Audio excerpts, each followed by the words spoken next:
ਸਤਿ ਸ਼੍ਰੀ ਅਕਾਲ। ਤੁਸੀਂ ਜੁੜੇ ਹੋਏ ਹੋ ਪੰਜਾਬੀ ਡੀਐਸਪੀ ਦੇ ਨਾਲ ਤੇ ਮੈਂ ਹਾਂ ਪ੍ਰਵੀਨ ਸ਼ਰਮਾ ਲੈ ਕੇ ਹਾਜ਼ਰ ਹਾਂ ਪ੍ਰੋਗਰਾਮ ਖਬਰ ਤੇ ਨਜ਼ਰ। ਖਬਰ ਤੇ ਨਜ਼ਰ ਪ੍ਰੋਗਰਾਮ ਦੇ ਵਿੱਚ ਕੀ ਅਹਿਮ ਤੇ ਕੋਈ ਖਾਸ ਖਬਰਾਂ ਨੂੰ ਲੈ ਕੇ ਚਰਚਾ ਕਰਨ ਦੇ ਲਈ ਜੁੜ ਚੁੱਕੇ ਨੇ ਮਿੰਟੂ ਗੁਰਸਰੀਆ ਜੀ। ਮੈਨੂੰ ਸਤਿ ਸ਼੍ਰੀ ਅਕਾਲ, ਸਵਾਗਤ ਹੈ ਜੀ ਪੰਜਾਬੀ ਡੀਐਸਪੀ ਤੇ ਜੀ। ਸ਼ੁਕਰੀਆ ਸਾਰਿਆਂ ਨੂੰ, ਸਤਿ ਸ੍ਰੀ ਅਕਾਲ ਜੀ। ਜੀ ਸਤਿ ਸ਼੍ਰੀ ਅਕਾਲ ਜੀ। ਪ੍ਰੋਗਰਾਮ ਦੇ ਵਿੱਚ ਅੱਗੇ ਵਧਣ ਤੋਂ ਪਹਿਲਾਂ ਧੰਨਵਾਦ ਕਰਦੇ ਚਲੀਏ ਸਪਾਂਸਰਸ ਦਾ, ਜਿਹੜੇ ਜ਼ਰੀਆ ਬਣਦੇ ਨੇ ਇਹਨਾਂ ਪ੍ਰੋਗਰਾਮਾਂ ਨੂੰ ਤੁਹਾਡੇ ਤੱਕ ਪਹੁੰਚਾਉਣ ਦੇ ਲਈ। ਖਾਲਸਾ ਇੰਸ਼ੋਰੈਂਸ ਏਜੰਸੀ ਵਾਲੇ, ਜਿਨ੍ਹਾਂ ਤੋਂ ਤੁਸੀਂ ਹਰ ਤਰੀਕੇ ਦੀ ਇੰਸ਼ੋਰੈਂਸ ਲੈ ਸਕਦੇ ਹੋ। ਇੰਸ਼ੋਰੈਂਸ ਬਾਰੇ ਪਤਾ ਕਰਨ ਦੇ ਲਈ ਇਹਨਾਂ ਦਾ ਨੰਬਰ ਹੈ 468 272 2500। ਇਹ 1992 ਤੋਂ ਲਗਾਤਾਰ ਇੰਸ਼ੋਰੈਂਸ ਬਿਜ਼ਨਸ ਦੇ ਵਿੱਚ ਸ਼ਾਨਦਾਰ ਸੇਵਾਵਾਂ ਦੇ ਰਹੇ ਨੇ ਤੇ ਅਮਰੀਕਾ ਭਰ ਦੇ ਵਿੱਚ ਇੰਸ਼ੋਰੈਂਸ ਕਰਦੇ ਨੇ। ਓਬਾਮਾ ਕੇਅਰ, ਮੈਡੀਕੇਅਰ ਜਾਂ ਫਿਰ ਕਵਰਡ ਕੈਲੀਫੋਰਨੀਆ ਬਾਬਤ ਪਾਲਿਸੀ ਕਰਵਾਉਣ ਦੇ ਲਈ, ਸਲਾਹ ਲੈਣ ਦੇ ਲਈ ਅੱਜ ਹੀ ਕਾਲ ਕਰੋ 468 272 2500 ਤੇ। ਟਰਕੀਨ ਇਮੀਗ੍ਰੇਸ਼ਨ ਲਾ ਫਰਮ ਵਾਲੇ, ਜੇ ਟਰਕੀਆਣਾ ਟੋਰੀ ਟਰਕੀਆਣਾ ਦੇ ਨਾਲ ਤੁਸੀਂ ਯੂਐਸ ਇਮੀਗ੍ਰੇਸ਼ਨ ਬਾਬਤ ਕੋਈ ਵੀ ਸਲਾਹ ਕਰਨੀ ਹੈ ਤਾਂ ਇਹਨਾਂ ਦਾ ਨੰਬਰ ਹੈ 415 909 0503। ਕ੍ਰਿਸ਼ਨ ਧਨੋਟਾ ਯੂਬਾ ਸਿਟੀ GNL ਵਾਲੇ ਟਰੱਕ ਵਾਸ਼ ਕਰਦੇ ਨੇ, ਆਇਲ ਚੇਂਜ ਕਰਦੇ ਨੇ, ਏਅਰ ਬ੍ਰੇਕਾਂ ਦਾ ਕੰਮ ਤਸੱਲੀ ਬਖਸ਼ ਕਰਵਾ ਸਕਦੇ ਹੋ। ਨਵੇਂ ਪੁਰਾਣੇ ਟਾਇਰ ਵੀ ਇਹਨਾਂ ਤੋਂ ਮਿਲਦੇ ਨੇ। ਲੋਕੇਸ਼ਨ ਹੈ ਸੈਂਤਾ ਨੀਲਾ ਦੀ, ਨਿਮਾ ਸੋਤਾ ਦੇ ਨਾਲ ਗੱਲ ਕੀਤੀ ਜਾ ਸਕਦੀ ਹੈ 209 277 0113 ਤੇ। ਜਸਵਿੰਦਰ ਸਿੰਘ ਨਾਗਰਾ ਰੋਜ਼ਵਿਲ, ਅਵਤਾਰ ਸਿੰਘ ਸਿੰਘਾ ਯੂਬਾ ਸਿਟੀ ਤੇ ਬਲਦੇਵ ਸਿੰਘ ਕੰਗ ਯੂਬਾ ਸਿਟੀ ਤੋਂ। ਇਹਨਾਂ ਸਾਰੇ ਹੀ ਸਪਾਂਸਰਸ ਦਾ ਬਹੁਤ ਬਹੁਤ ਧੰਨਵਾਦ। ਤੇ ਜੇਕਰ ਤੁਸੀਂ ਵੀ ਪੰਜਾਬੀ ਡੀਐਸਏ ਦੇ ਇਹਨਾਂ ਪ੍ਰੋਗਰਾਮਾਂ ਨੂੰ ਸਪਾਂਸਰ ਕਰਨਾ ਚਾਹੁੰਦੇ ਹੋ ਤਾਂ ਸਟੂਡੀਓ ਦਾ ਨੰਬਰ ਹੈ 468 272 5200। ਅੱਜ ਦਾ ਇਹ ਖਬਰ ਤੇ ਨਜ਼ਰ ਪ੍ਰੋਗਰਾਮ ਸਾਲ 2025 ਦੀ 22 ਅਕਤੂਬਰ ਦਾ ਪ੍ਰੋਗਰਾਮ ਹੈ ਤੇ ਦਿਨ ਅੱਜ ਬੁੱਧਵਾਰ ਹੈ। ਖਬਰਾਂ ਦੀ ਸ਼ੁਰੂਆਤ ਕਰੀਏ ਮਿੰਟੂ ਜੀ। ਦੇਸ਼ ਦੇ ਗ੍ਰਹਿ ਮੰਤਰੀ ਅਮਿਤ ਸ਼ਾਹ ਤੋਂ ਅਮਿਤ ਸ਼ਾਹ ਦੇ ਉੱਤੇ ਕਾਫੀ ਗੰਭੀਰ ਦੋਸ਼ ਲੱਗੇ ਨੇ ਜੀ। ਦੇਖੋ, ਜਲਦੀ ਚੋਣ ਦੇ ਵਿੱਚ ਪਹਿਲਾਂ ਤਾਂ ਮੈਂ ਮਾਫੀ ਮੰਗ ਲਵਾਂ, ਕਿਉਂਕਿ ਅਸੀਂ ਦੀਵਾਲੀ ਮਨਾ ਕੇ ਹਟੇ ਆ ਤੇ ਗੱਲ ਗੁਲ ਹੁਣ ਸਾਡੇ ਬਹਿ ਗਏ ਆ, ਬੁਖਾਰ ਬਖੂਰ ਸਾਨੂੰ ਚੜ ਗਏ ਆ, ਮਤਲਬ ਕਿ ਗਲੇ ਬਹਿ ਗਏ ਆ, ਬੁਖਾਰ ਚੜ ਗਏ ਆ, ਮਤਲਬ ਇੱਕ ਤੇ ਰੋਟੀ, ਹਾਂਜੀ ਲੈਣਾ ਚਾਹੀਦਾ ਐਕਸਪੋਜ਼ਰ, ਤੇ ਗਲਾ ਖੜਾ ਹੋਣਾ ਚਾਹੀਦਾ। ਹਾਂਜੀ ਹਾਂਜੀ, ਸਾਡੇ ਉਲਟਿਆ ਕਿ ਗੱਲ ਸਾਡੇ ਬਹਿ ਜਾਂਦੇ ਨੇ ਇਹਨਾਂ ਦਿਨਾਂ ਦੇ ਵਿੱਚ ਤੇ ਬੁਖਾਰ ਸਾਡੇ ਚੜ ਜਾਂਦੇ ਆ। ਤਾਂ ਮੈਂ ਹੀ ਨਹੀਂ, ਸਾਡੇ ਤੇ ਜਵਾਕ ਵੀ ਪੀੜਤ ਆ। ਸੋ ਇਸ ਕਰਕੇ ਅਗਾਊ ਮਾਫੀ ਕਿ ਲੱਗਦਾ ਕਿ ਇੱਕ ਦੋ ਦਿਨ ਕੰਮ ਘੁੱਟਵਾਂ ਜਿਹਾ ਚੱਲੂਗਾ। ਤਾਂ ਬਹਰਹਾਲ ਦੇਖੋ, ਇਲੈਕਸ਼ਨ ਜਿਹੜਾ ਬਿਹਾਰ ਦਾ ਚੱਲਦੇ, ਇਲੈਕਸ਼ਨ ਦੇ ਵਿੱਚ ਕਦੇ ਵੀ ਅੱਜ ਤੱਕ ਅਮਿਤ ਸ਼ਾਹ ਤੇ ਸਿੱਧੇ ਦੋਸ਼ ਨਹੀਂ ਸਨ ਲੱਗੇ। ਹਾਲਾਂਕਿ ਅਮਿਤ ਸ਼ਾਹ ਕਿਸ ਤਰ੍ਹਾਂ ਇਲੈਕਸ਼ਨ ਲੜਦਾ, ਮੈਂ ਉਹਦੇ ਤੇ ਕਈ ਕਿਤਾਬਾਂ ਪੜ੍ਹੀਆਂ ਨੇ, ਕਈ ਵਿਸ਼ਲੇਸ਼ਕਾਂ ਦੇ ਲੇਖ ਪੜ੍ਹੇ ਨੇ। ਯਾਨੀ ਬਹੁਤ ਹੱਦ ਤੱਕ ਕਹਿ ਲਓ ਕਿ ਇਸ ਬੰਦੇ ਦੀ ਇਲੈਕਸ਼ਨ ਲੜਨ ਦੀ ਇੱਕ ਕਲਾ ਹੈ ਜੀ। ਤਾਂ ਉਹਦੇ ਵਿੱਚ ਇੰਨਾ ਕੁਛ ਆ ਕਿ ਮੈਂ ਮਤਲਬ ਕਿ ਖੁਦ ਕਹਿ ਲਓ ਕਿ ਕਈ ਪੰਨੇ ਲਿਖ ਸਕਦਾ ਇਸ ਕਰਕੇ। ਪਰ ਪਹਿਲਾ ਮੌਕਾ ਹੈ ਕਿ ਜਦੋਂ ਕਿਸੇ ਨੇ ਚੱਲਦੀ ਇਲੈਕਸ਼ਨ ਦੇ ਵਿੱਚ ਕਹੀ ਆ ਗੱਲ ਕਿ ਬਈ ਅਮਿਤ ਸ਼ਾਹ ਅਜਿਹਾ ਖੁਦ ਕਰਵਾ ਰਹੇ ਆ। ਔਰ ਕਈ ਕਿਸਨੇ ਆ, ਇਹਨਾਂ ਦੇ ਪੁਰਾਣੇ ਮਿੱਤਰ ਪ੍ਰਸ਼ਾਂਤ ਕਿਸ਼ੋਰ ਨੇ ਸਿੱਧਾ ਸਬੂਤ ਦਿਖਾਇਆ ਕਿ ਆ ਦੇਖ ਲਓ, ਮੇਰੇ 3 ਉਮੀਦਵਾਰ ਹੀ ਤੋੜ ਕੇ ਲੈ ਗਏ, ਇਹਨਾਂ ਦੇ ਨਾਲ ਬੈਠੇ ਆ। ਉਸਦੇ ਅੰਡਰਗਰਾਉਂਡ ਦੱਸੇ ਜਾਂਦੇ ਆ, ਕਹਿੰਦੇ ਕਿ ਬਾਹਰ ਨਹੀਂ ਨਿਕਲ ਰਹੇ। ਬੜੀ ਇੰਟਰਸਟਿੰਗ ਹੋ ਗਈ ਆ ਬਿਹਾਰ ਦੀ ਇਲੈਕਸ਼ਨ ਤੇ ਮੈਨੂੰ ਸਮਝ ਹੀ ਨਹੀਂ ਆਉਂਦੀ ਪਈ ਕਿ ਕੀ ਬਣ ਰਿਹਾ ਹੈ। ਕਿਉਂਕਿ ਅੱਜ ਆਰਜੇਡੀ ਨੂੰ ਕੋਈ ਛੱਡ ਕੇ ਜਾ ਰਿਹਾ ਸੀ, ਕੋਈ ਉਹਦੇ ਚ ਆ ਰਿਹਾ ਸੀਗਾ। ਕਾਂਗਰਸ ਦੇ ਵਿੱਚ ਵੀ ਘਮਸਾਨ ਆ, ਮਤਲਬ ਟਿਕਟਾਂ ਵੰਡਣ ਦੇ ਦੋਸ਼ ਆ ਤੇ ਮੁੱਲ ਵੰਡਣ ਦੇ ਦੋਸ਼। ਕੁਝ ਵੀ ਉੱਥੇ ਐਸਾ ਨਹੀਂ ਹੈ ਕਿ ਬਿਹਾਰ ਦੇ ਵਿੱਚ ਜਿਹੜਾ ਤਮਾਸ਼ਾ ਵੇਖਣ ਨੂੰ ਨਾ ਮਿਲੇ। ਪਰ ਸਭ ਤੋਂ ਵੱਡਾ ਤੇ ਇਹੀ ਕਾਂਡ ਹੋ ਗਿਆ ਨਾ ਕਿ ਅਮਿਤ ਸ਼ਾਹ ਤੇ ਪ੍ਰਸ਼ਾਂਤ ਕਿਸ਼ੋਰ ਨੇ ਦੋਸ਼ ਲਾਏ ਆ ਕਿ ਸਾਡੇ ਉਮੀਦਵਾਰਾਂ ਨੂੰ ਡਰਾਇਆ ਜਾ ਰਿਹਾ ਹੈ, ਉਹਨਾਂ ਨੂੰ ਤੋੜਿਆ ਜਾ ਰਿਹਾ ਹੈ। ਤਾਂ ਇਸ ਸਾਰੇ ਪ੍ਰਕਰਨ ਦੇ ਵਿੱਚ ਚੋਣ ਕਮਿਸ਼ਨ ਆਫ ਇੰਡੀਆ, ਜਿਹੜਾ ਇਲੈਕਸ਼ਨ ਕਮਿਸ਼ਨ ਆਫ ਇੰਡੀਆ, ਫਿਰ ਉਹਦਾ ਕੀ ਰੋਲ ਆ ਪ੍ਰਵੀਨ ਜੀ? ਮੈਨੂੰ ਤਾਂ ਸਮਝ ਨਹੀਂ ਆਉਂਦੀ ਕਿ ਭਾਈ ਜੇ ਤੁਸੀਂ ਉਮੀਦਵਾਰਾਂ ਨੂੰ ਹੀ ਨਹੀਂ ਬਚਾ ਪਾ ਰਹੇ, ਕਿਉਂਕਿ ਦੇਖੋ ਹੋਰ ਕਮਾਲ ਦੀਆਂ ਗੱਲਾਂ ਨੇ ਕਿ 20 25 ਸਾਲ ਪੁਰਾਣੇ ਮੁਕੱਦਮੇ ਖੋਲੇ ਜਾ ਰਹੇ ਉਮੀਦਵਾਰਾਂ ਦੇ। ਇੱਕ ਨੂੰ ਤੇ ਉਹ ਇੱਕ ਨੇ ਤੇ ਨਾਮਜ਼ਦਗੀ ਦਾਖਲ ਕੀਤੀ ਤੇ ਦਾਖਲ ਕਰਦੇ ਸਾਰ ਉਹਨੂੰ ਪੁਲਿਸ ਚੁੱਕ ਕੇ ਲੈ ਗਈ। ਅੱਛਾ, ਹਾਂਜੀ। ਮਤਲਬ ਕਿ ਉਮੀਦਵਾਰਾਂ ਤੇ ਮੁਕੱਦਮੇ ਦਰਜ ਕਰੋ, ਚੱਕੋ, ਸਭ ਕੁਛ ਆ ਉੱਥੇ, ਚੱਕ ਥਲ ਪੂਰੀ ਚੱਲਦੀ ਪਈ ਆ ਪ੍ਰਵੀਨ ਜੀ। ਤਾਂ ਬਹਰਹਾਲ ਜੇ ਆਪਾਂ ਵੇਖੀਏ ਬਿਹਾਰ ਦੇ ਵਿੱਚ ਜੇ ਇਦਾਂ ਦਾ ਮਾਹੌਲ ਹੈ, ਹਾਲਾਂਕਿ ਉਧਰੋਂ ਵੀ ਜੇ ਆਪਾਂ ਕਹੀਏ ਤੇ ਲੰਕਾ ਲੱਗੀ ਪਈ ਆ। ਮੈਂ ਜਿਵੇਂ ਤੁਹਾਨੂੰ ਦੱਸਿਆ ਨਾ ਕਿ ਕਿਸੇ ਦਾ ਚਲੋ ਪਰਚਾ ਰੱਦ ਹੋ ਰਿਹਾ ਹੈ, ਕੋਈ ਰੋ ਰਿਹਾ, ਕੋਈ ਕੁੜਤਾ ਫਾੜ ਕੇ ਚਿਲਾ ਰਿਹਾ, ਕੋਈ ਕੁਝ ਕਰ ਰਿਹਾ, ਟਿਕਟਾਂ ਵੰਡਣ ਦੇ ਦੋਸ਼, ਟਿਕਟਾਂ ਵੇਚਣ ਦੇ ਦੋਸ਼। ਮਤਲਬ ਕਿ ਉਧਰੋਂ ਘਮਸਾਨ ਇਸ ਗੱਲ ਨੂੰ ਲੈ ਕੇ ਆ ਕਿ ਅਮਿਤ ਸ਼ਾਹ ਤੇ ਨਿਤੀਸ਼ ਉਹਨਾਂ ਦੀ ਆਪਸ ਦੇ ਵਿੱਚ ਵੀ ਕਿਤੇ ਨਾ ਕਿਤੇ ਖਟਪਟ ਹੈ ਕਿ ਨਿਤੀਸ਼ ਨੂੰ ਉਹ ਐਲਾਨ ਨਹੀਂ ਰਹੇ। ਅਮਿਤ ਸ਼ਾਹ ਕਹਿ ਰਹੇ ਆ ਕਿ ਵਿਧਾਇਕ ਦਲ ਬਈ ਮੁੱਖ ਮੰਤਰੀ ਚੁਣ ਲਊਗਾ, ਤੇ ਵਿਧਾਇਕ ਦਲ ਨੇ ਤੇ ਜਿੱਦਾਂ ਤੁਸੀਂ ਵੇਖੋ ਮੱਧ ਪ੍ਰਦੇਸ਼ ਦੇ ਵਿੱਚ ਚੁਣਿਆ, ਰਾਜਸਥਾਨ 'ਚ ਚੁਣਿਆ, ਹਰਿਆਣੇ 'ਚ ਚੁਣਿਆ, ਉਹ ਸਾਰਿਆਂ ਨੂੰ ਪਤਾ ਹੀ ਹੈ। ਤਾਂ ਉੱਧਰ ਵੀ ਸਿਰਦਰਦੀ ਹੈ। ਇੱਧਰ ਜਿਹੜਾ ਮਹਾਗਠਜੋੜ ਆ, ਇਹਨਾਂ ਦਾ ਵੀ ਆਪਸ ਦੇ ਵਿੱਚ ਟਿਕਟਾਂ ਦੇ ਬਟਵਾਰੇ ਨੂੰ ਲੈ ਕੇ ਕਾਫੀ ਕਲੇਸ਼ ਚੱਲਦਾ ਹੈ। ਅੱਜ ਅਸ਼ੋਕ ਗਹਿਲੋਤ ਜਿਹੜੇ ਕਾਂਗਰਸੀ ਉਹ ਤੇਜਸਵੀ ਯਾਦਵ ਨੂੰ ਮਿਲਣ ਪਹੁੰਚੇ ਸਨ। ਹੁਣ ਦਾਅਵਾ ਕੀਤਾ ਗਿਆ ਕਿ ਵੀਰਵਾਰ ਤੱਕ ਸਾਰਾ ਕੁਝ ਠੀਕ ਹੋ ਜਾਏਗਾ, ਪਰ ਇਸ ਦਰਮਿਆਨ ਉੱਥੇ ਤੁਸੀਂ ਵੇਖੋ ਕਿ ਕਿੱਦਾਂ ਜਿਹੜੇ ਲੋਕਲ ਰਿਪੋਰਟਰ ਆ ਉਹ ਦਿਖਾ ਰਹੇ ਨੇ ਕਿ ਗੱਡੀਆਂ ਦੀਆਂ ਗੱਡੀਆਂ ਸਮਾਨ ਦੀਆਂ ਭਰੀਆਂ ਵੰਡੀਆਂ ਜਾ ਰਹੀਆਂ। 10-10 ਹਜ਼ਾਰ ਰੁਪਈਆ ਤੇ ਪਹਿਲਾਂ ਸਿੱਧਾ ਹੀ ਭਾਰਤੀ ਜਨਤਾ ਪਾਰਟੀ ਤੇ ਨਿਤੀਸ਼ ਕੁਮਾਰ ਵਾਲੀ ਜਿਹੜੀ ਰਲਵੀਂ ਮਿਲਵੀਂ ਸਰਕਾਰ ਆ, ਇਹਨਾਂ ਨੇ ਲੋਕਾਂ ਨੂੰ ਦੇ ਦਿੱਤਾ। ਉਸ ਨੂੰ ਵੀ ਹੁਣ ਅੱਜ ਕੱਲ ਦੀ ਭਾਸ਼ਾ ਦੇ ਵਿੱਚ ਰਿਓੜੀਆਂ ਕਹਿ ਲਓ ਜਾਂ ਫ੍ਰੀ ਬੀਜ਼ ਕਹਿ ਲਓ, ਜਾਂ ਅੱਜ ਕੱਲ ਇਹ ਵੀ ਕਿਹਾ ਜਾਂਦਾ ਕਿ ਇਹ ਇੱਕ ਤਰ੍ਹਾਂ ਨਾਲ ਹੁਣ ਸਿੱਧੀ ਇਹ ਨਗਦ ਜਿਹੜੀ ਆ ਰਿਸ਼ਵਤ ਹੋ ਗਈ ਆ ਵੋਟਰ। ਪਰ ਉੱਥੇ ਬੜਾ ਕਮਸਾਨ ਆ। ਪਰ ਸਭ ਤੋਂ ਵੱਡੀ ਗੱਲ ਹੈ ਕਿ ਉਮੀਦਵਾਰਾਂ ਦੀ ਫੜੋ ਫੜਾਈ, ਚੱਕੋ ਥੱਲ, ਇਹ ਪਹਿਲੀ ਵਾਰੀ ਹੋ ਰਿਹਾ ਹੈ ਕਿ ਹੁਣ ਭਾਰਤੀ ਜਨਤਾ ਪਾਰਟੀ ਖੁੱਲ ਕੇ ਮੈਦਾਨ 'ਚ ਆ ਗਈ ਆ। ਤੇ ਕਮਾਲ ਦੀ ਗੱਲ ਇਹ ਹੈ ਕਿ ਇਸ ਦੇਸ਼ ਦੀ ਬਹੁਤੀ ਜਨਤਾ ਨੂੰ ਪਤਾ ਹੀ ਨਹੀਂ ਕਿ ਬਿਹਾਰ ਦੇ ਵਿੱਚ ਚੱਲ ਕੀ ਰਿਹਾ। ਤੇ ਸਭ ਤੋਂ ਵੱਡੀ ਗੱਲ ਕਿ ਇਲੈਕਸ਼ਨ ਕਮਿਸ਼ਨ ਆਫ ਇੰਡੀਆ ਤੇ ਇੱਕ ਇਦਾਂ ਦਾ ਹੀ ਲੱਗਦਾ ਜਿਵੇਂ ਅਲਾਇੰਸ ਦਾ ਪਾਰਟਨਰ ਬਣ ਗਿਆ ਹੋਵੇ ਭਾਜਪਾ ਵਾਲੇ ਦਾ। ਸਹੀ ਜਿਵੇਂ ਬਹੁਤ ਇੰਡੀਆ ਦਾ ਬੁਰੀ ਹੀ। ਹਾਲਤ ਹੈ। ਬਿਹਾਰ ਦਾ ਇਲੈਕਸ਼ਨ ਜਿਹੜਾ ਹੈ ਬਹੁਤ ਹੀ ਮਤਲਬ ਕਿ ਇੱਕ ਵੱਖਰੀ ਤਰ੍ਹਾਂ ਦੀ ਤਸਵੀਰ ਪੇਸ਼ ਕਰ ਰਿਹਾ। ਪ੍ਰਸ਼ਾਂਤ ਕਿਸ਼ੋਰ ਨੂੰ ਜੇ ਇਹ ਰਗੜਾ ਲਾਉਣ ਨੂੰ ਫਿਰਦੇ ਆ ਤਾਂ ਪ੍ਰਵੀਨ ਜੀ ਇਹ ਵੀ ਸਾਫ਼ ਹੈ ਕਿ ਪ੍ਰਸ਼ਾਂਤ ਕਿਸ਼ੋਰ ਕਿਤੇ ਨਾ ਕਿਤੇ ਇਹਨਾਂ ਨੂੰ ਫੇਟ ਮਾਰ ਰਿਹਾ ਸੀ, ਕਿਉਂਕਿ ਪ੍ਰਸ਼ਾਂਤ ਕਿਸ਼ੋਰ ਹੈ ਜਿਹੜਾ ਪੀਕੇ ਆ, ਉਹ ਆਉਂਦਾ ਉੱਚ ਜਾਤੀ ਤੋਂ। ਉੱਚ ਜਾਤੀ ਤੇ ਸ਼ਹਿਰੀ ਵੋਟਰ ਦੇ ਵਿੱਚ ਜੇ ਉਸਦਾ ਪ੍ਰਭਾਵ ਹੈ ਤੇ ਇਹਦਾ ਮਤਲਬ ਹੈ ਕਿ ਸਿੱਧਾ ਉਹ ਖੋਰਾ ਲਾ ਰਿਹਾ ਭਾਰਤੀ ਜਨਤਾ ਪਾਰਟੀ ਨੂੰ। ਇਸੇ ਕਰਕੇ ਹੋ ਸਕਦਾ ਭਾਰਤੀ ਜਨਤਾ ਪਾਰਟੀ ਨੇ ਸਮਝਿਆ ਹੋਵੇ ਕਿ ਪ੍ਰਸ਼ਾਂਤ ਕਿਸ਼ੋਰ ਨੂੰ ਹੁਣ ਦਿਸ਼ਾ ਦੇਣ ਦਾ ਸਮਾਂ ਆ ਗਿਆ ਜੀ। ਜੀ ਬਿਲਕੁਲ। ਤੇ ਜਿਹੜਾ ਭੁੱਲਰ ਦਾ ਮਾਮਲਾ ਹੈ ਜੀ, ਡੀਆਈਜੀ ਭੁੱਲਰ ਦਾ ਮਾਮਲਾ, ਉਹ ਕਹਿੰਦੇ ਈਡੀ ਨੂੰ ਜਾ ਸਕਦਾ ਹੁਣ। ਹਾਂ ਦੇਖੋ ਪ੍ਰਸ਼ਾਂਤ ਕਿਸ਼ੋਰ ਵਾਂਗੂ ਜੇ ਆਪਾਂ ਇੱਧਰ ਵੇਖੀਏ ਤੇ ਇੱਥੇ ਵੀ ਚੱਕੇ ਥੱਲੇ ਜਾ ਰਹੇ ਆ ਬੰਦੇ। ਠੀਕ ਹੈ ਨਾ ਜੀ, ਕੋਈ ਇਧਰੋਂ ਚੱਕਿਆ ਜਾ ਰਿਹਾ, ਕੋਈ ਉਧਰੋਂ ਰੱਖਿਆ ਜਾ ਰਿਹਾ ਹੈ। ਦੇਖੋ ਭੁੱਲਰ ਵਾਲਾ ਜਿਹੜਾ ਮਾਮਲਾ ਹੈ, ਭੁੱਲਰ ਦਾ ਮਾਮਲਾ ਇਹ ਹੈ ਨਾ ਕਿ ਜਾਇਦਾਦਾਂ ਉਹਦੀਆਂ ਲੱਭੀਆਂ ਜਾ ਰਹੀਆਂ। ਅੱਜ ਵੀ ਲੋਕਰ ਵਗੈਰਾ ਜਿਹੜੇ ਸੀਗੇ ਉਹ ਫੋਲੇ ਗਏ। ਦੱਸਦੇ ਆ ਕਿ ਥੋੜਾ ਜਿਹਾ ਵਿੱਚੋਂ ਗੋਲਡ ਤੇ ਕੁਝ ਦਸਤਾਵੇਜ਼ ਜ਼ਮੀਨੀ ਮਿਲੇ ਨੇ। ਮਤਲਬ ਜੇ ਤੁਸੀਂ ਦੇਖੋਗੇ ਤੇ ਰਿਟਰਨ ਜਾਂ ਜੋ ਜਾਇਦਾਦ ਦੀ ਸੂਚੀ ਆ ਉਹਦੇ ਵਿੱਚ ਕੁਝ ਤੇ ਵਿਰਾਸਤ ਦੀ ਜਿਹੜੀ ਜਾਇਦਾਦ ਹੈ ਉਹ ਹੈਗੀ ਹੈ, ਇਹਦੇ 'ਚ ਕੋਈ ਸ਼ੱਕ ਨਹੀਂ, ਕੋਈ ਦੋ ਰਾਏ ਨਹੀਂ।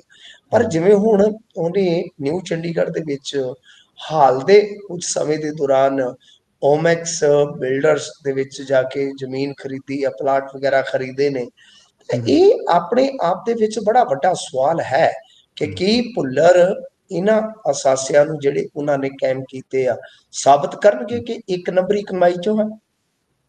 ਜੇ ਨਹੀਂ ਤਾਂ ਤੁਸੀਂ ਦੇਖੋ ਗੱਲ ਇਹ ਆ ਜਨਾਬ ਕਿ ਫਿਰ ਸਾਫ਼ ਹੈ ਕਿ ਕਿਤੇ ਨਾ ਕਿਤੇ ਈਡੀ ਇਨਵੋਲਵ ਹੋ ਸਕਦੀ ਆ, ਕਿਉਂਕਿ FIR ਕੇਂਦਰੀ ਜਾਂਚ ਏਜੰਸੀ CBI ਦੀ ਹੈਗੀ ਆ।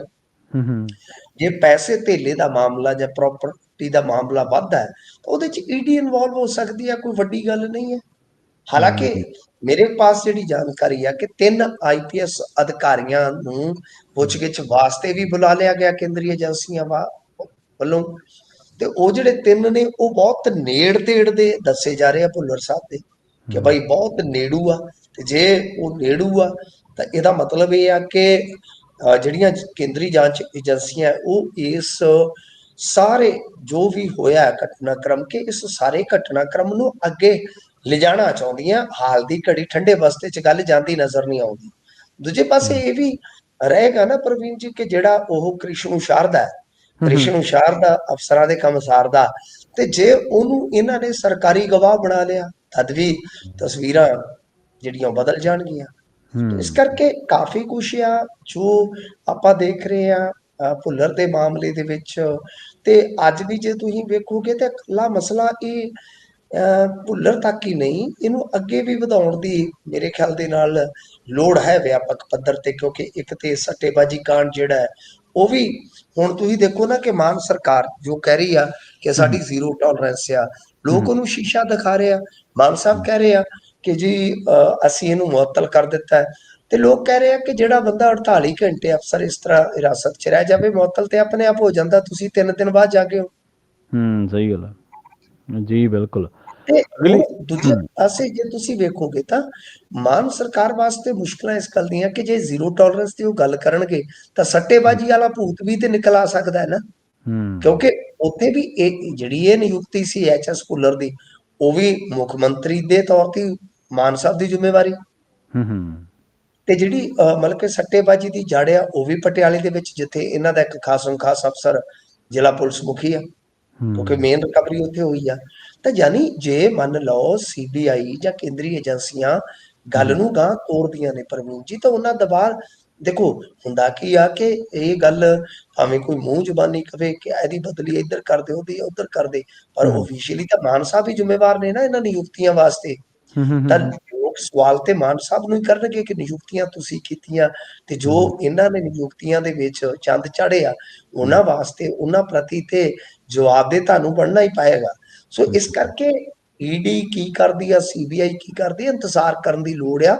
ਉਹਨਾਂ ਦੇ ਰਡਾਰ ਤੇ ਬੰਦੇ ਤਾਂ ਉਦਾਂ ਚੰਗੇ ਹੈਗੇ ਆ। ਸਹੀ ਹੈ, ਬਿਲਕੁਲ। ਤੁਸੀਂ ਮੁੱਖ ਮੰਤਰੀ ਸਾਹਿਬ ਦਾ ਜ਼ਿਕਰ ਕੀਤਾ ਮਿੰਟੂ ਜੀ, ਤੇ ਮੁੱਖ ਮੰਤਰੀ ਸਾਹਿਬ ਦੀ ਵੀ ਗੱਲ ਕਰ ਲਈਏ। ਲੰਘੇ ਦਿਨਾਂ ਦੇ ਵਿੱਚ ਇੱਕ ਕਥਿਤ ਵੀਡੀਓ ਦੇ ਮਾਮਲੇ ਦੇ ਵਿੱਚ ਕਾਫੀ ਚਰਚਾ ਰਹੀ ਹੈ ਉਹਨਾਂ ਦੀ, ਤੇ ਹੁਣ ਕਹਿੰਦੇ ਇਹ ਜਿਹੜੀ ਵੀਡੀਓ ਨੂੰ ਸ਼ੇਅਰ ਕੀਤਾ ਜਿਨ੍ਹਾਂ ਨੇ, ਉਹ ਵੀ ਰਗੜਨੇ ਸ਼ੁਰੂ ਕਰਤੇ ਹੈ ਜੀ। ਦੇਖੋ ਉਹ ਵੀਡੀਓ ਜਿਹੜੀ ਆ, ਉਸ ਵੀਡੀਓ ਨੂੰ ਫਰਜ਼ੀ ਕਰਾਰ ਦਿੱਤਾ ਹੈ ਪੰਜਾਬ ਦੇ ਸਾਈਬਰ ਸੈੱਲ ਨੇ ਜੀ, ਠੀਕ ਹੈ ਜੀ। ਉਹ ਹੁਣ ਉਹ ਜਾਣਦੇ ਆ ਕਿ ਉਹਨਾਂ ਨੇ ਏਡੀ ਛੇਤੀ ਕਿਹੜੀ ਜਾਂਚ ਪੜਤਾਲ ਕੀਤੀ ਆ, ਉਹਨਾਂ ਦਾ ਕੀ ਪੈਮਾਨਾ ਹੁੰਦਾ ਹੈ, ਉਹ ਤੇ ਉਹ ਦੇਖਣ। ਪਰ ਵੇਖਣ ਦੇ ਵਿੱਚ ਹੀ ਉਹ ਤੁਹਾਨੂੰ ਪਤਾ ਹੀ ਆ ਕਿ ਕੰਮ ਜਗਾੜੂ ਜਿਹਾ ਹੀ ਲੱਗਦਾ। ਉਹ ਜਿਹੜੀ ਵੀਡੀਓ ਆ ਨਾ ਪ੍ਰਵੀਨ ਜੀ, ਮੇਰੇ ਤੇ ਆਪ ਨਹੀਂ ਮੰਨਣ ਚਾਹੁੰਦਾ।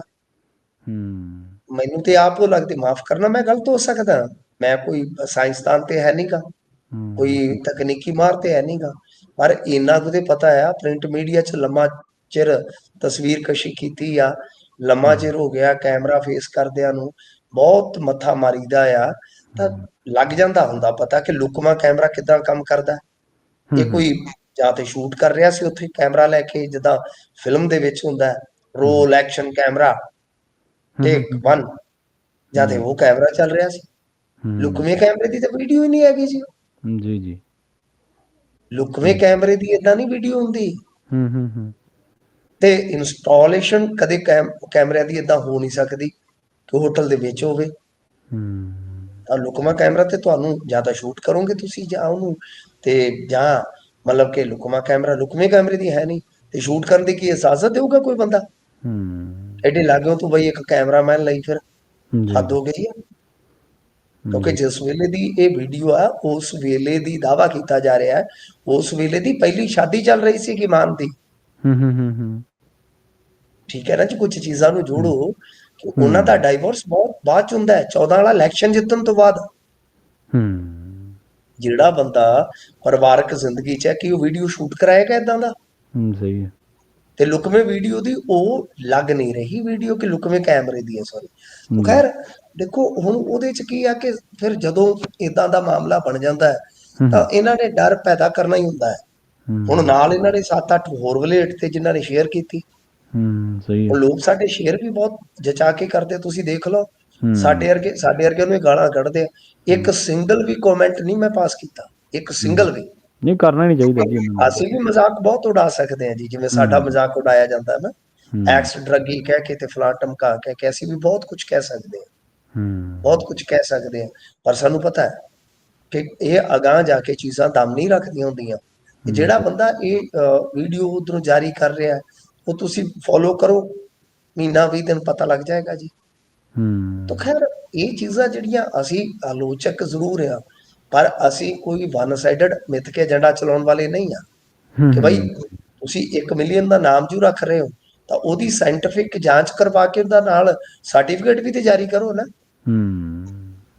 ਅਗਲਿਆਂ ਨੇ ਤਾਂ ਕਰਤੀ ਆਫੀਸ਼ੀਅਲੀ, ਜਦੋਂ FIR ਹੀ ਕੱਟਦੇ, ਠੀਕ ਹੈ ਨਾ ਜੀ, ਅਧਿਕਾਰਤ ਤੌਰ ਤੇ ਉਹਨਾਂ ਨੇ ਤਾਂ ਕਰਾਰ ਦੇ ਦਿੱਤਾ ਕਿ ਇਹ ਫਰਜ਼ੀ ਆ। ਉਹ ਤੁਸੀਂ ਸਾਇੰਟੀਫਿਕ ਤਰੀਕੇ ਨਾਲ ਜਾਂਚ ਕਰਵਾ ਕੇ ਕਰੋ ਉਹਦਾ ਸਰਟੀਫਿਕੇਟ ਜਾਰੀ। ਕਿਸ ਹੋਟਲ ਦੀ ਆ, ਹੋਟਲ ਦੀ ਰਜਿਸਟ੍ਰੇਸ਼ਨ ਤੇ ਹੁੰਦੀ ਆ ਨਾ ਜੀ, ਜੀ ਜੀ। ਕਢਵਾਓ ਰਜਿਸਟ੍ਰੇਸ਼ਨ। ਤਾਂ ਜੀ ਰਿਕਾਰਡ ਜੀ। ਜਦੋਂ ਨਿਕਲੇਗਾ ਪਤਾ ਲੱਗ ਜਾਏਗਾ। ਤੁਹਾਡੇ ਅਮਰੀਕਾ ਕੈਨੇਡਾ 'ਚ ਤੇ ਇਹ ਰਿਕਾਰਡ ਸਾਂਭੇ ਰਹਿੰਦੇ ਆ ਨਾ, ਕੰਪਿਊਟਰੀਕਰਨ ਹੈ ਸਾਰਾ। ਬਿਲਕੁਲ ਸਹੀ ਹੈ। ਇਸ ਬਿਲਕੁਲ। ਕਰਕੇ ਦੇਖੋ, ਇਹ ਹੁਣ ਜਿਹੜਾ ਸਰਕਾਰ ਦਾ ਹੁੰਦਾ ਦਾਅਵਾ ਹੁੰਦਾ ਹੈ ਕਿ ਇਸ ਤਰ੍ਹਾਂ ਦੀ ਵੀਡੀਓ, ਹੁਣ ਤੁਸੀਂ ਦੇਖ ਲਓ, ਜਦੋਂ 6-7 ਇਹਨਾਂ ਨੇ ਵਲੇਟੇ ਆ, ਕਿਸੇ ਨੇ ਨਹੀਂ ਸ਼ੇਅਰ ਕੀਤੀ, ਚੁੱਪ ਕਰ ਗਏ ਸਾਰੇ। ਜੀ ਅੱਗੇ ਨਹੀਂ ਤੇ ਜੀ। ਧੜਾ ਧੜ ਲੈਣੀ ਆ, ਵੀਡੀਓ ਲੈਣੀ ਆ। ਇੱਕ ਤੇ ਵੀਡੀਓ ਲੈਣ ਨਹੀਂ, ਦੱਸੋ ਜੇ ਵੀਡੀਓ ਮੰਨ ਲਓ ਫਰਜ਼ ਕਰੋ, ਮੰਨ ਲਓ ਵੀਡੀਓ ਕਿਸੇ ਦੀ ਆ ਵੀ ਜਾਂਦੀ ਹੈ, ਕੀ ਫਰਕ ਪੈ ਜਾਂਦਾ ਜੀ ਉਹਦੇ ਨਾਲ? ਕਿਸੇ ਦੇ ਨਿੱਜੀ ਪਲ ਜੇ ਜਨਤਕ ਹੋ ਗਿਆ, ਕੀ ਫਰਕ ਪੈਂਦਾ ਜੀ ਉਹਦੇ ਨਾਲ? ਜੀ ਜੀ ਜੀ। ਠੀਕ ਹੈ ਨਾ ਜੀ, ਕੋਈ ਫਰਕ ਨਹੀਂ ਪੈਂਦਾ। ਇੱਥੇ ਆ ਦੇਖ ਲਓ, ਸੁੱਚਾ ਸਿੰਘ ਲੰਗਾਹ ਵਰਗੇ ਵੀ ਤੁਰੇ ਫਿਰਦੇ ਆ, ਕਿੰਨੇ ਇੱਥੇ ਤੁਰੇ ਫਿਰਦੇ ਆ ਜੀ, ਕੋਈ ਫਰਕ ਨਹੀਂ ਪੈਂਦਾ ਉਹਨਾਂ ਨੂੰ, ਬਸ ਉਹ ਜਿਹੇ ਆ। ਪਰ ਮੇਰਾ ਤੇ ਇਹ ਵੀ ਮੰਨਣਾ ਜੀ ਦੂਜੇ ਪਾਸਿਓਂ, ਕਿ ਜੇ ਯਾਰੀ ਦੋਸਤੀ ਦੇ ਵਿੱਚ ਇਸ ਤਰ੍ਹਾਂ ਬੈਡਰੂਮ ਦੀਆਂ ਰਾਜ਼ਦਾਰੀਆਂ ਹੋਣ ਨਾ, ਦੁਸ਼ਮਣ ਬਣ ਕੇ ਵੀ ਨਹੀਂ ਖੋਲੀ ਦੀਆਂ ਫਿਰ। ਸਹੀ ਆ। ਪਤਾ ਨਹੀਂ ਅਸੀਂ ਪਾਣੀ ਕੋਈ ਵੱਖਰਾ ਪੀਤਾ, ਹੋ ਸਕਦਾ ਅਸੀਂ ਨਮਕ ਕੋਈ ਵੱਖਰਾ ਖਾਧਾ ਹੋਵੇ। ਸਾਡੀ ਤਾਂ ਸੋਚ ਇਹ ਆ, ਬੜਾ ਬੜਾ ਵੱਡਾ ਖੂਹ ਹੈ ਜੀ ਸਾਡਾ। ਅਸੀਂ 40 ਸਾਲ ਮਤਲਬ ਕਿ ਤਕਰੀਬਨ ਬਾਹਰ ਹੋ ਗਏ ਨੇ ਹੁਣ ਵਿਚਰਦੇ ਆ, 35 ਸਾਲ ਮੈਨੂੰ ਬਾਹਰ ਵਿਚਰਦਿਆਂ ਨੂੰ ਹੋ ਗਿਆ, ਬੜੀ ਦੁਨੀਆ ਨਾਲ ਰਹੇ ਆ, ਤੇ ਖੂਹ ਹੀ ਆ। ਪਤਾ ਨਹੀਂ ਕਿਹੜੇ ਕਿਹੜੇ ਰਾਜ ਦਫਨ ਹੈ ਇਹਦੇ 'ਚ। ਜੀ। ਕੋਈ ਬੋਲਦਾ, ਕੋਈ ਲੜਿਆ, ਕੋਈ ਕੁਝ ਕਰਦਾ, ਕੋਈ ਕੁਝ ਕਰਦਾ, ਕਰੀ ਜਾਵੇ ਯਾਰ। ਜਦ ਅਸੀਂ ਰਾਜਦਾਰ ਸੀ ਉਦੋਂ ਤੇ ਭਰਾ ਸੀਗੇ ਨਾ, ਉਦੋਂ ਤਾਂ ਦੋਸਤ ਸੀਗੇ, ਸਹੀ ਹੈ। ਉਦੋਂ ਤੇ ਭਰੋਸਾ ਸੀਗਾ। ਚਲੋ ਨਾਰਾਜ਼ਗੀਆਂ ਹੁੰਦੀਆਂ ਨੇ, ਗੁੱਸੇ ਗਿਲੇ ਹੁੰਦੇ ਨੇ, ਤਾਂ ਖੈਰ ਜੇ ਮੰਨ ਲਓ ਕਿਸੇ ਦੇ ਪ੍ਰਾਈਵੇਟ ਪਲ ਵੀ ਹੈਗੇ ਆ, ਉਹ ਕਿਸੇ ਕੰਸੈਂਟ ਦੇ ਵਿੱਚ ਆ, ਤਾਂ ਫਿਰ ਉਹਦੇ ਨਾਲ ਕੀ ਫਰਕ ਪਊਗਾ? ਕੀ ਜੀ। ਉਹਦਾ ਇੱਥੇ ਸਿਆਸੀ ਆਪਣਾ ਕੋਈ ਮਤਲਬ ਕੰਮਕਾਰ ਉਹਦਾ ਸੁਧਰਦਾ ਨਜ਼ਰ ਆਊਗਾ ਕਿ ਬਈ ਰਾਤੋਂ ਰਾਤ ਬੜਾ ਕੰਮਕਾਰ ਠੀਕ ਹੋ ਜਾਏਗਾ ਉਹਦੇ ਨਾਲ? ਕਿਸੇ ਵੀ ਰਾਜਨੀਤਿਕ ਬੰਦੇ ਦੀ ਜੀ ਵੀਡੀਓ, ਸਾਡਾ ਚੱਸ ਜ਼ਰੂਰ ਆ, ਠੀਕ ਆ। ਇੱਥੇ ਇੱਥੇ ਤੁਸੀਂ ਮੈਨੂੰ ਦੱਸੋ, ਇੱਕ ਮੰਤਰੀ ਦੀ ਕਿੱਡੀ ਭੈੜੀ ਵੀਡੀਓ ਆਈ ਮੁੰਡੇ ਦੇ ਨਾਲ, ਹਾਂਜੀ ਹਾਂਜੀ। ਉਹਨੂੰ ਵੀ ਤਾਂ ਬਰਦਾਸ਼ਤ ਕਰੀ ਜਾਂਦੇ ਨੇ ਪੰਜਾਬੀ, ਕਿ ਨਹੀਂ? ਕੋਈ ਲਾਇਆ ਕਰੀ ਉਹ ਜਾਂਦੇ ਆ ਕਿ ਕੀਤਾ ਉਹਦੇ ਤੋਂ ਪਾਸੇ ਜਾਂ ਕੁਝ? ਨਹੀਂ, ਕਰੀ ਜਾਂਦੇ ਆ ਕਿ ਨਹੀਂ, ਦੱਸੋ ਮੈਨੂੰ। ਇੱਕ ਹੋਰ ਮੰਤਰੀ ਦੀ ਗੰਦੀ ਵੀਡੀਓ ਆਈ ਸੀ, ਯਾਦ ਹੈ ਤੁਹਾਨੂੰ? ਉਹ ਹਾਂਜੀ ਹਾਂਜੀ। ਹਾਲੇ ਵੀ ਸਾਬਕਾ ਮੰਤਰੀ ਆ, ਹਾਲੇ ਵੀ ਐਮਐਲਏ ਆ ਇਸ ਸਰਕਾਰ 'ਚ। ਇਸ ਸਰਕਾਰ, ਹਾਂਜੀ ਹਾਂਜੀ, ਬਿਲਕੁਲ। ਤਾਂ ਮਤਲਬ ਕਿ ਸਾਨੂੰ, ਠੀਕ ਹੈ ਨਾ ਜੀ, ਚਲੋ ਜੋ ਵੀ ਆ, ਪਰ ਫਿਲਹਾਲ ਇਹਨਾਂ ਨੇ ਰਗੜੇ ਇਸ ਕਰਕੇ ਬੰਨਣੇ ਸੀਗੇ ਤਾਂ ਕਿ ਉਹ ਵੀਡੀਓ ਸ਼ੇਅਰਿੰਗ ਰੋਕ ਸਕੇ, ਤੇ ਇਸ ਤੋਂ ਇਲਾਵਾ ਕੋਈ ਹੋਰ ਵੀਡੀਓ ਜਿਹੜਾ ਅਪਲੋਡ ਨਾ ਹੋਵੇ। ਤੇ ਜਦੋਂ ਇਸ ਤਰ੍ਹਾਂ ਦੀ ਵੀਡੀਓ ਇਹ ਕਰਾਰ ਦੇ ਦਿੰਦੇ ਆ ਕਿ AI ਜਨਰੇਟਡ ਹੈ ਜਾਂ ਇਹ ਛੇੜਛਾੜ ਕਰਕੇ ਬਣਾਈ ਗਈ ਆ, ਤਾਂ ਫਿਰ ਪ੍ਰਵੀਨ ਜੀ ਉਹਦੇ ਵਿੱਚ ਕੀ ਹੁੰਦਾ ਹੈ ਕਿ YouTube ਤੇ Facebook ਤੋਂ ਉਹ ਆਪਣੇ ਆਪ ਰਿਮੂਵਲ ਹੋ ਜਾਂਦੀ ਹੈ ਜੀ, ਸਰਕਾਰ ਦੇ ਕਹਿਣ ਤੇ। ਜੀ ਸਹੀ ਹੈ, ਬਿਲਕੁਲ। ਤੇ ਮੁਸਤਫਾ ਨੂੰ ਕਹਿੰਦੇ ਪਬਲਿਕ ਦੇ ਵਿੱਚ ਆਉਣਾ ਹੀ ਪਿਆ ਜੀ, ਆਪਣੀ ਗੱਲ ਰੱਖਣੀ ਪਈ ਹੈ।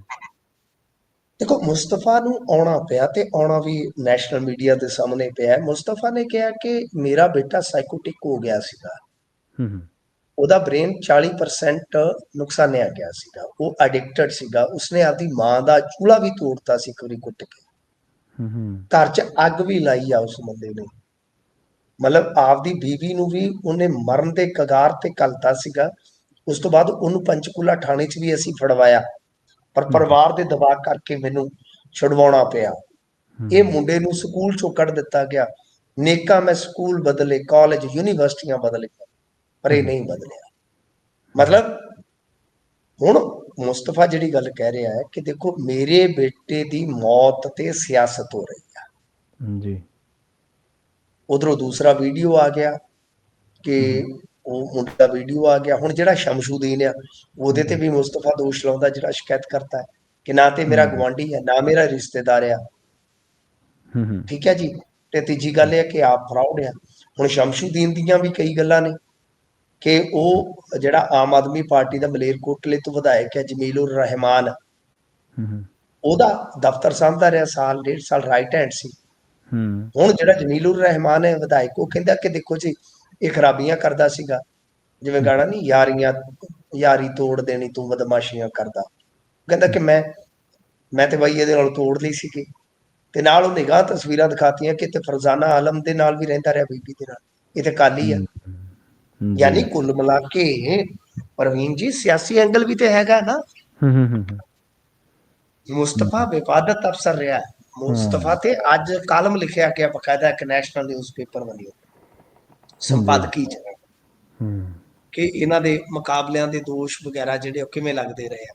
ਤਾਂ ਗੱਲ ਇਹ ਆ ਕਿ ਪ੍ਰਵੀਨ ਜੀ ਮੁਸਤਫਾ ਦੇ ਮਾਮਲੇ ਚ ਸਿਆਸੀ ਐਂਗਲ ਤੇ ਹੈ। ਕਿਉਂ? ਕਿਉਂਕਿ ਦੇਖੋ 2002, 7 ਤੇ 17 ਤਿੰਨ ਇਲੈਕਸ਼ਨ ਲੜੇ ਤੇ ਜਿੱਤੇ। ਜਿਹੜੇ ਦੋ ਹਾਰੇ ਆ ਉਹ ਇੱਕ ਮੇਰੇ ਖਿਆਲ ਦੇ ਨਾਲ 22 ਵਾਲਾ ਤੇ ਇੱਕ ਸ਼ਾਇਦ ਹੋਰ ਸੀਗਾ, ਉਹਦੇ ਵਿੱਚ ਉਹ ਹਾਰੇ ਨੇ। 5 ਇਲੈਕਸ਼ਨ ਟੋਟਲ ਲੜੇ। 27 ਚੋਂ ਫੇਰ ਤਿਆਰੀ ਕਰ ਰਹੇ ਸੀ। ਪਰ ਤਿਆਰੀਆਂ ਦੇ ਵਿੱਚ ਤੁਸੀਂ ਇਹ ਦੇਖੋ ਕਿਵੇਂ ਆਰੀਆਂ ਵੱਜ ਗਈਆਂ ਕਿ ਹੁਣ ਸਿਰਫ ਰੌਲਾ ਪੁੱਤ ਦੀ ਮੌਤ ਦਾ ਨਹੀਂ ਰਹਿ ਗਿਆ ਪ੍ਰਵੀਨ ਜੀ। ਰੌਲਾ ਤੇ ਹੁਣ ਇੱਥੋਂ ਤੱਕ ਆ ਕਿ ਬਈ ਇੱਕ ਅਨੈਤਿਕ ਰਿਸ਼ਤਾ ਵੀ ਤੇ ਤੁਹਾਡੇ ਨਾਮ ਲੱਗ ਰਿਹਾ ਨਾ। ਸਹੀ ਹੈ। ਨੂੰਹ ਤੇ ਸਹੁਰੇ ਦਾ ਰਿਸ਼ਤਾ ਸਭ ਤੋਂ ਅਨੈਤਿਕ ਹੈ ਪੰਜਾਬੀ ਸਮਾਜ ਦੇ ਵਿੱਚ। ਸਹੀ। ਉਹ ਬਦਨਾਮੀ ਵੀ ਹੋ ਗਈ। ਤਾਂ ਇਸ ਕਰਕੇ ਇਹਨੂੰ ਮੁਸਤਫਾ ਨੂੰ ਸਾਹਮਣੇ ਆਉਣਾ ਪਿਆ ਤੇ ਆ ਕੇ ਕਹਿਣਾ ਪਿਆ ਕਿ ਮੈਂ ਸੋਲਜਰ ਆਦਮੀ ਆ, ਲੜੂੰਗਾ, ਇਸ ਮਾਮਲੇ 'ਚ ਵੀ ਲੜੂੰਗਾ, ਦੁੱਧ ਦਾ ਦੁੱਧ, ਪਾਣੀ ਦਾ ਪਾਣੀ ਹੋ ਜਾਊਗਾ। ਪੰਚਕੂਲਾ ਪੁਲਿਸ ਨੂੰ ਮੈਂ ਇਹਦੀ ਡਾਇਰੀ ਵਗੈਰਾ ਜੋ ਵੀ ਹੈ ਉਹ ਸੌਂਪ ਦਊਂਗਾ। ਆਪੇ ਜਿਹੜੀ SIT ਆ ਉਹ ਜਾਂਚ ਪੜਤਾਲ ਦਾ ਨਿਚੋੜ ਕੱਢ ਕੇ ਤੇ ਬਈ ਦੱਸੇਗੀ। ਹਾਲਾਂਕਿ ਜਿਹੜਾ ਮਤਲਬ ਕਿ ਵੀਡੀਓ ਦਾ ਜ਼ਿਕਰ ਆਇਆ ਜਾਂ ਕੁਝ ਹੋਰ ਗੱਲਾਂ ਦਾ ਆਇਆ ਤਾਂ SIT ਨੇ ਸਾਫ਼ ਕਿਹਾ ਕਿ ਦੇਖੋ ਬੋਲਣ ਨਾਲ ਕੁਝ ਨਹੀਂ ਹੋਏਗਾ, ਅਸੀਂ ਸਾਰੇ ਪਾਸੇ ਚੀਜ਼ਾਂ ਜਿਹੜੀਆਂ ਉਹ ਵੇਖ ਕੇ ਘੋਖ ਕੇ ਫਿਰ ਅੱਗੇ ਵਧਾਂਗੇ, ਜਾਂਚ ਪੜਤਾਲ ਅੱਗੇ ਵਧਾਈ ਜਾਊਗੀ। ਕਿਉਂਕਿ ਉੱਥੇ ਭਾਜਪਾ ਦਾ ਰਾਜ ਹੈ, ਤੁਹਾਨੂੰ ਪਤਾ ਪੰਚਕੂਲਾ ਹਰਿਆਣੇ 'ਚ ਹੈ। ਇਹ ਵੀ ਤੇ ਪੋਲੀਟੀਕਲ ਐਂਗਲ ਆ ਜਾਂਦਾ ਹੈ ਨਾ। ਸੋ ਜਾਂਚ ਪੜਤਾਲ ਆਪਣੇ ਵਿਸ਼ੇ ਤੇ ਕੇਂਦਰਿਤ ਰਹੂਗੀ ਕੀ ਕੁਝ ਸੀ ਇਹਨਾਂ ਦੇ ਘਰ 'ਚ, ਕੀ ਚੱਲ ਰਿਹਾ ਸੀ। ਪਰ ਪੋਲੀਟੀਕਲ ਐਂਗਲ ਤੇ ਜੁੜਦੇ ਜਾ ਰਹੇ ਨੇ ਨਾ। ਜੀ ਸਹੀ, ਬਿਲਕੁਲ ਜੀ। ਤੇ ਅਗਲੀ ਗੱਲ ਕਰੀਏ, ਕਹਿੰਦੇ ਜਿਹੜੇ ਬਲਵੀਰ ਸਿੰਘ ਸੀਚੇਵਾਲ ਨੇ ਰਾਜ ਸਭਾ ਮੈਂਬਰਾਂ ਦੇ ਵਿੱਚੋਂ ਮਿਸਾਲ ਬਣੇ ਨੇ ਜੀ। ਹਾਂਜੀ ਪ੍ਰਵੀਨ ਜੀ। ਸੀਚੇਵਾਲ ਜਿਹੜੇ ਨੇ ਉਹ ਰਾਜ ਸਭਾ ਮੈਂਬਰਾਂ ਦੇ ਵਿੱਚ ਮਿਸਾਲ ਬਣੇ ਨੇ ਜੀ। ਹਾਂਜੀ ਦੇਖੋ ਗੱਲ ਇਹ ਆ ਕਿ ਸੀਚੇਵਾਲ ਵਾਕਿਆ ਮਿਸਾਲ ਬਣੇ ਨੇ ਤੇ ਮਿਸਾਲ ਬਣੇ ਕਿਸ ਦੀ ਸਰਕਾਰ ਦੇ ਵਿੱਚ ਆ, ਜਿਹੜਾ ਮੁੱਖ ਮੰਤਰੀ ਇਹ ਗੱਲ ਕਹਿੰਦਾ ਹੁੰਦਾ ਸੀਗਾ ਕਿ ਬਈ ਮੈਂਬਰ ਪਾਰਲੀਮੈਂਟ ਨੂੰ ਵੀ ਗ੍ਰਾਂਟ ਮਿਲਦੀ ਹੈ, ਉਹਦੇ ਤੋਂ ਵੀ ਹਿਸਾਬ ਕਿਤਾਬ ਲਿਆ ਕਰੋ। ਮੈਂ ਲੋਕਾਂ ਨੂੰ ਦੱਸਿਆ, ਮੈਂ ਜਾਗਰੂਕ ਕੀਤਾ ਹੈ। ਯਾਦ ਹੈ ਨਾ ਤੁਹਾਨੂੰ ਉਹਨਾਂ ਦੇ ਪਿੱਟ ਡਾਇਲੌਗ ਹੁੰਦੇ ਸਨ ਹਮੇਸ਼ਾ ਭਾਸ਼ਣਾਂ ਦੇ ਵਿੱਚ। ਤਾਂ ਦੇਖੋ ਬਲਵੀਰ ਸਿੰਘ ਸੀਚੇਵਾਲ ਨੂੰ ਜਿਹੜੀ ਗ੍ਰਾਂਟ ਮਿਲੀ ਆ MP ਲੈਡ, ਤਾਂ ਉਹਦੇ ਵਿੱਚ ਉਹਨਾਂ ਨੇ 83% ਗ੍ਰਾਂਟ ਵੰਡ ਕੇ ਪਹਿਲਾ ਨੰਬਰ ਹਾਸਲ ਕੀਤਾ ਹੈ। 83%, ਮਤਲਬ ਕਿ ਜੋ ਗ੍ਰਾਂਟ ਮਿਲੀ ਉਹਦਾ 83% ਉਹਨਾਂ ਨੇ ਵੰਡ ਦਿੱਤਾ 1 ਅਕਤੂਬਰ ਤੱਕ। ਪਰ ਦੂਜੇ ਪਾਸੇ ਜੇ ਤੁਸੀਂ ਦੇਖੋ, ਕਿਉਂਕਿ ਸਾਰੇ ਰਾਜ ਸਭਾ ਦੇ ਮੈਂਬਰ ਤੇ ਇਹਨਾਂ ਦੇ ਕੋਲ ਹੀ ਨੇ ਨਾ, ਸਹੀ ਸੀ, ਸਾਰੀਆਂ ਰਾਜ ਸਭਾ ਦੀਆਂ ਸੀਟਾਂ। ਤੇ ਦੂਜੇ ਨੰਬਰ ਤੇ ਸਾਨੀ ਸਾਹਿਬ ਆ ਜਿਨ੍ਹਾਂ ਨੇ 50% ਤੋਂ ਵੀ ਘੱਟ ਗ੍ਰਾਂਟ ਵੰਡੀ ਹੈ। ਤੇ ਜਿਹੜੇ ਹਰਭਜਨ ਸਿੰਘ ਭੱਜੀ ਆ ਉਹ ਤੀਜੇ ਨੰਬਰ ਤੇ ਆ। ਸ਼ੋਕ ਮਿੱਤਲ ਚੌਥੇ ਨੰਬਰ ਤੇ ਆ ਜਿਨ੍ਹਾਂ ਨੇ 17.5 ਕਰੋੜ ਗ੍ਰਾਂਟ ਚੋਂ ਸਿਰਫ 2 ਕਰੋੜ 35 ਲੱਖ ਵੰਡੀ ਆ। ਸੰਦੀਪ ਪਾਠਕ ਇਹ ਸਿਪਾ ਸਲਾਹ ਰਿਹਾ ਇਹਨਾਂ ਨੂੰ 18 ਕਰੋੜ 32 ਲੱਖ ਗ੍ਰਾਂਟ ਪ੍ਰਾਪਤ ਹੋਈ ਆ ਤੇ 2 ਕਰੋੜ ਵੀ ਖਰਚ ਨਹੀਂ ਕਰ ਸਕੇ। ਹਾਲ ਫਿਲਹਾਲ 2 ਕਰੋੜ ਦੇ ਕਰੀਬ ਹੈ। ਰਾਘਵ ਚੱਡਾ ਸਭ ਤੋਂ ਫਾਡੀ, ਉਹਨੂੰ 18 ਕਰੋੜ 82 ਲੱਖ ਰੁਪਈਆ ਮਿਲਿਆ ਤੇ 82 ਲੱਖ ਵੀ ਪੂਰਾ ਨਹੀਂ ਖਰਚ ਕੀਤਾ, 70,86,338। ਹੁਣ ਇਹ ਅੰਕੜੇ ਕੀ ਦਰਸਾਉਂਦੇ ਨੇ ਕਿ ਓਵਰਆਲ ਜਿਹੜਾ ਇਹਨਾਂ ਨੂੰ ਪੈਸਾ ਮਿਲਿਆ 118.47 ਕਰੋੜ, ਉਹਦੇ ਵਿੱਚੋਂ ਸਿਰਫ 28.86 ਕਰੋੜ ਹੀ ਇਹ ਵੰਡ ਸਕੇ ਆ। ਮਤਲਬ 125 ਕਰੋੜ ਦੇ ਨੇੜੇ ਗ੍ਰਾਂਟ ਤੇ ਉਹਦੇ ਵਿੱਚੋਂ ਵੰਡਿਆ ਕਿ 28-29 ਕਰੋੜ। ਤਾਂ ਤੁਸੀਂ ਅੰਦਾਜ਼ਾ ਲਾ ਲਓ ਸਾਹਿਬ ਕਿ ਜਿਹੜਾ ਵਿਅਕਤੀ ਕਿੰਨੇ ਦਾਅਵੇ ਕਰਿਆ ਕਰਦਾ ਸੀਗਾ ਬਤੌਰ MP, ਤਾਂ ਉਹਦੇ MPs ਦੀ ਪਰਫਾਰਮੈਂਸ ਕਿੱਦਾਂ ਦੀ ਆ ਉਸ ਵੇਲੇ। ਜਿਹੜੀ ਗੱਲ ਕਾਬਲੇ ਗੌਰ ਆ ਉਹ ਵੀ ਉਸ ਵੇਲੇ ਜਦੋਂ ਰਾਜ ਸਭਾ ਦਾ ਮੈਂਬਰ ਕਿਸੇ ਵੀ ਜਗ੍ਹਾ ਤੇ ਕਿਸੇ ਵੀ ਥਾਂ ਤੇ ਆਪਣਾ ਹਿੱਸਾ ਦੇ ਸਕਦਾ ਹੈ। ਇੱਕ ਪਾਸੇ ਤੇ ਰੰਗਲਾ ਪੰਜਾਬ ਚੜ੍ਹਦੀ ਕਲਾ ਫੰਡ ਰੇਜ਼ ਕਰ ਰਹੇ ਆ, ਦੂਜੇ ਪਾਸੇ ਜਿਹੜਾ ਕੇਂਦਰ ਦਾ ਨਰੋਲ ਪੈਸਾ ਹੈ, ਕਿਉਂਕਿ ਨਰੋਲ ਪੈਸਾ ਹੈ ਨਾ ਜਿਹੜਾ ਕੱਲਾ ਉਹਨਾਂ ਦਾ ਕੇਂਦਰ ਵਾਲਿਆਂ ਦਾ ਜੋ MP ਲੈਡ ਚ ਆਉਂਦਾ ਹੈ, ਕਿ ਤੁਸੀਂ ਉਹ ਖਰਚ ਨਹੀਂ ਕਰ ਪਾ ਰਹੇ। ਉਹ ਤੇ ਕਰੋ ਨਾ। ਸਹੀ ਹੈ। ਜਿਹੜੇ ਪਿੰਡ ਨੁਕਸਾਨੇ ਗਏ ਨੇ, ਜਿਹੜੇ ਘਰ ਨੁਕਸਾਨੇ ਗਏ ਨੇ, ਕਿਸਾਨਾਂ ਦੀ ਮਾਰ ਹੋਈ ਆ, ਕਿ ਤੁਸੀਂ MP ਲੈਡ ਦਾ ਪੈਸਾ ਤੇ ਖਰਚ ਲਓ। ਤੁਸੀਂ ਇਹਦੇ ਵਿੱਚ ਵੀ ਨਖੱਟੂ ਸਾਬਤ ਹੋ ਰਹੇ। ਸਹੀ। ਬਿਲਕੁਲ ਜੀ, ਦੇਖੋ ਲੋਕਾਂ ਤੋਂ ਤਾਂ ਮੰਗੀ ਜਾਂਦੇ ਆ, ਪਰ ਜਿਹੜਾ ਤੁਹਾਡੇ ਕੋਲੇ ਪਿਆ, ਜਿਹੜਾ ਤੁਹਾਨੂੰ ਸੈਂਕਸ਼ਨ ਹੋਇਆ ਪਿਆ ਬਕਾਇਦਾ, ਉਹ ਤਾਂ ਖਰਚ ਲਓ। ਰਾਜ ਸਭਾ ਮੈਂਬਰ ਸਕੂਲਾਂ ਤੇ ਹੋਰ ਮੁੱਢਲੇ ਢਾਂਚੇ ਤੇ ਤਾਂ ਪੈਸਾ ਖਰਚ ਹੀ ਸਕਦਾ ਮਿੰਟੂ ਜੀ, ਪਰ ਪਤਾ ਨਹੀਂ ਕਿਉਂ ਇਹਨਾਂ ਨੇ ਵਰਤਿਆ ਹੀ ਨਹੀਂ ਹਲੇ ਤੱਕ। ਤੇ ਅਗਲੀ ਗੱਲ ਕਰੀਏ ਜਥੇਦਾਰ ਗੜਗੱਜ ਸਾਹਿਬ ਦੀ, ਕਹਿੰਦੇ ਇੱਕ ਵਾਰ ਫੇਰ ਵਹਿੰਦੇ ਵਹਿੰਦੇ ਰਹਿ ਗਏ ਜੀ। ਹਾਂਜੀ ਦੇਖੋ, ਇਹ ਮਾਮਲਾ ਸੀਗਾ, ਤੁਹਾਨੂੰ ਪਤਾ ਹੀ ਆ, ਦੀਵਾਲੀ ਤੇ ਬੰਦੀ ਛੋੜ ਦਿਹਾੜੇ ਦੇ ਮੌਕੇ ਤੇ ਫਸੀਲ ਤੋਂ ਸਨਮਾਨਿਤ ਕੀਤਾ ਜਾਂਦਾ ਹੈ ਜਿਹੜੀਆਂ ਹੁੰਦੀਆਂ ਨੇ, ਸੌਰੀ, ਨਿਹੰਗ ਜਥੇਬੰਦੀਆਂ, ਕਿਸਾਨ ਜਥੇਬੰਦੀਆਂ ਮੂੰਹ ਤੇ ਚੜਿਆ ਹੋਇਆ। ਤਾਂ ਗੱਲ ਇਹ ਆ ਕਿ ਨਿਹੰਗ ਸਿੰਘਾਂ ਦੇ ਜਿਹੜੇ ਦਲ ਹੁੰਦੇ ਆ ਨਾ, ਦਲਾਂ ਦੇ ਮੁਖੀ ਹੁੰਦੇ ਆ, ਇਹ ਇੱਕ ਪਰੰਪਰਾ ਹੈ, ਪੁਰਾਤਨ ਪਰੰਪਰਾ ਹੀ ਆ ਮੇਰੇ ਖਿਆਲ ਦੇ ਨਾਲ, ਕਿ ਉੱਥੇ ਫਿਰ ਸਨਮਾਨਿਤ ਕੀਤਾ ਜਾਂਦਾ। ਤੇ ਜਿਸ ਵੇਲੇ ਇਹ ਸਨਮਾਨਿਤ ਕਰਨ ਲੱਗੇ ਸਨ ਗੜਗੱਜ ਸਾਹਿਬ, ਤੇ ਕਿਉਂਕਿ ਦੂਸਰੇ ਜਿਹੜੇ ਹੈਗੇ ਨੇ ਗਿਆਨੀ ਟੇਕ ਸਿੰਘ, ਉਹ ਵੀ ਮੌਜੂਦ ਸੀ, ਤਾਂ ਇਹਨਾਂ ਦੀ ਮੌਜੂਦਗੀ ਨੂੰ ਅਸਹਿਜ ਕਰ ਦਿੱਤਾ ਜੋ ਨਿਹੰਗ ਸਿੰਘ ਦਲਾਂ ਦੇ ਜਿਹੜੇ ਮੁਖੀ ਸੀ ਉਹਨਾਂ ਨੇ ਕਿਹਾ ਕਿ ਅਸੀਂ ਇਹਨਾਂ ਤੋਂ ਸਨਮਾਨ ਨਹੀਂ ਲੈਣਾ। ਤਾਂ ਫਿਰ ਤੁਸੀਂ ਦੇਖੋ ਕਿ ਜਿਹੜੇ ਦਰਬਾਰ ਸਾਹਿਬ ਦੇ ਹੈਡ ਗ੍ਰੰਥੀ ਨੇ ਗਿਆਨੀ ਰਘਬੀਰ ਸਿੰਘ, ਸ਼ਾਇਦ ਉਹਨਾਂ ਨੇ ਸਨਮਾਨ ਇਹਨਾਂ ਮੁਖੀਆਂ ਨੂੰ ਦਿੱਤਾ ਹੈ। ਹਾਲਾਂਕਿ ਗੜਗੱਜ ਸਾਹਿਬ, ਪ੍ਰਵੀਨ ਜੀ, ਕਾਫੀ ਟਰਾਈ ਕਰ ਚੁੱਕੇ, ਉਹਨਾਂ ਨੇ ਕਾਫੀ ਮੀਟਿੰਗਾਂ ਵਗੈਰਾ ਕੀਤੀਆਂ ਨੇ ਕਿ ਕਿਸੇ ਤਰੀਕੇ ਦੇ ਨਾਲ ਉਹਨਾਂ ਦਾ ਵਿਰੋਧ ਘੱਟ ਹੋ ਜਾਵੇ, ਪਰ ਫਿਲਹਾਲ ਵਿਰੋਧ ਘਟਦਾ ਨਜ਼ਰ ਨਹੀਂ ਆ ਰਿਹਾ। ਬਿਲਕੁਲ ਸਹੀ, ਬਿਲਕੁਲ ਜੀ। ਮਿੰਟੂ ਜੀ, ਇਹਨਾਂ ਖਾਸ ਖਬਰਾਂ ਤੇ ਖਾਸ ਜਾਣਕਾਰੀਆਂ ਦੇ ਲਈ ਤੁਹਾਡਾ ਬਹੁਤ ਬਹੁਤ ਧੰਨਵਾਦ ਜੀ। ਸਤਿ ਸ਼੍ਰੀ ਅਕਾਲ। ਸਤਿ ਸ੍ਰੀ ਅਕਾਲ ਜੀ। ਪ੍ਰੋਗਰਾਮ ਖਬਰ ਤੇ ਨਜ਼ਰ ਨੂੰ ਆਪਾਂ ਇੱਥੇ ਹੀ ਸਮਾਪਤ ਕਰਾਂਗੇ। ਤੁਹਾਡਾ ਸਾਰਿਆਂ ਦਾ ਵੀ ਬਹੁਤ ਧੰਨਵਾਦ। ਸਤਿ ਸ਼੍ਰੀ ਅਕਾਲ। ਜੁੜੇ ਰਹੋ ਪੰਜਾਬੀ ਰੇਡੀਓ USA ਦੇ ਨਾਲ।